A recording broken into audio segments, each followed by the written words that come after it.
Move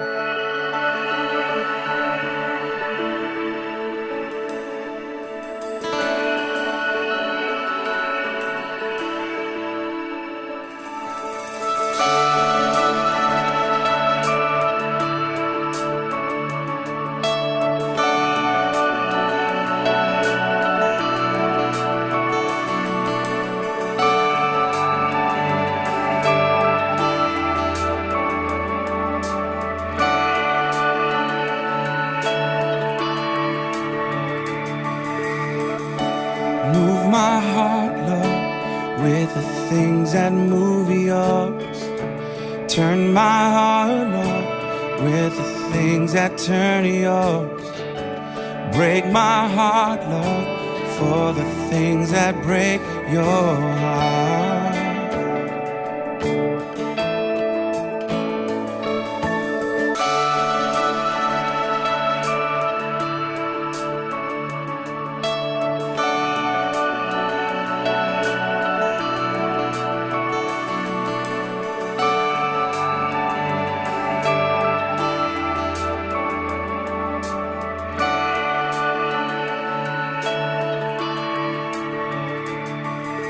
Touch my life, Lord, with the things that touch yours. I give my life, Lord, as you freely gave yours. Break my heart, Lord, for the things that break your heart.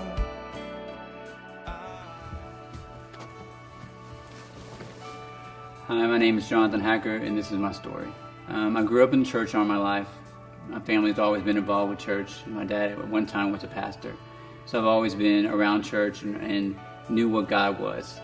My whole childhood I was very shy, no friends, a very loner and stuff like that. And when I was at a young age, I was molested by a guy that we know, my family knows. So at a young age, I found out things I did not need to know. And so there I found my acceptance. There I found what I was longing, like someone to show me attention, someone to make me feel like I was wanted.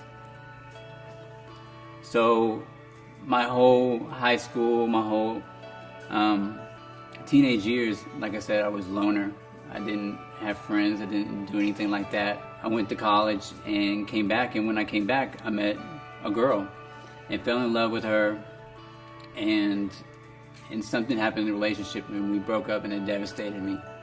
And so I was mad, and I made a vow that I would never be hurt by a woman again. So I went and dived in head first into the gay lifestyle, because that's where I found my acceptance, and that's where the devil knew what I needed. So I went to Atlanta, and I was living my own life, and got involved dealing drugs, dealing with meth and stuff like that. And at the age of 21, I started working in the adult film industry. And there I also found my acceptance. The time I got to Atlanta, never been in trouble before my whole life.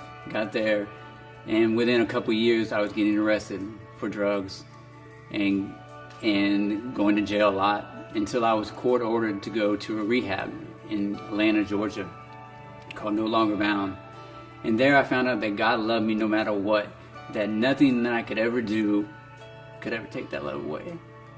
And that's what I needed to hear. That's what I needed to do, was to know that God loved me no matter what. And I can never run far enough away. I can never do anything for God to stop loving me. So that planted the seed in my life at No Longer Bound. And so after the year I did at the rehab, I relapsed for a year. And I was back in Atlanta doing drugs again. And then I got in trouble again.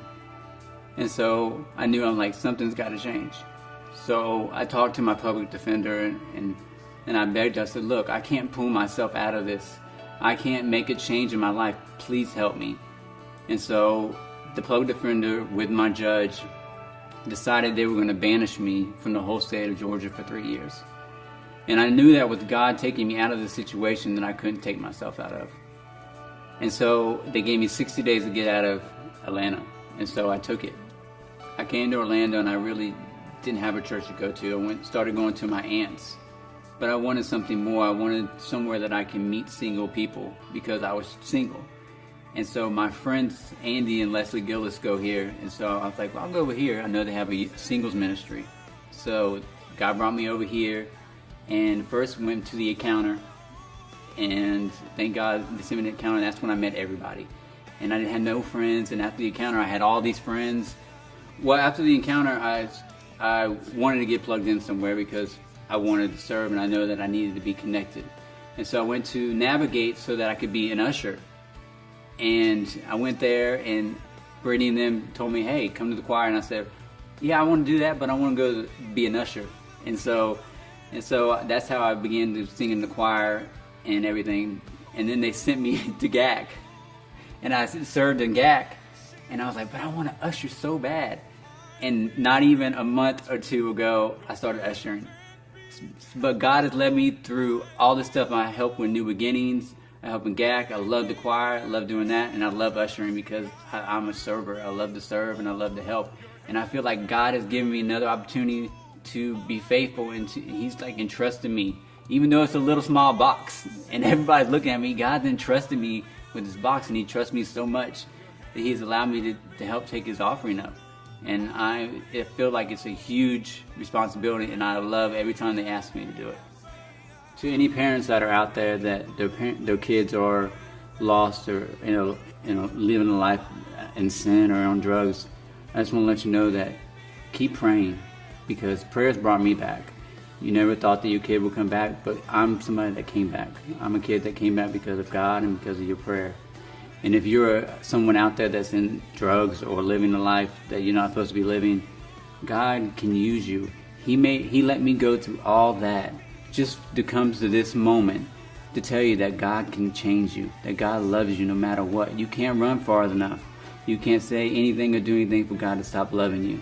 And if you don't get anything out of this, just know that God loves you. God can use you just as you are. Only one thing He wants you to do is surrender, and that's all He wants.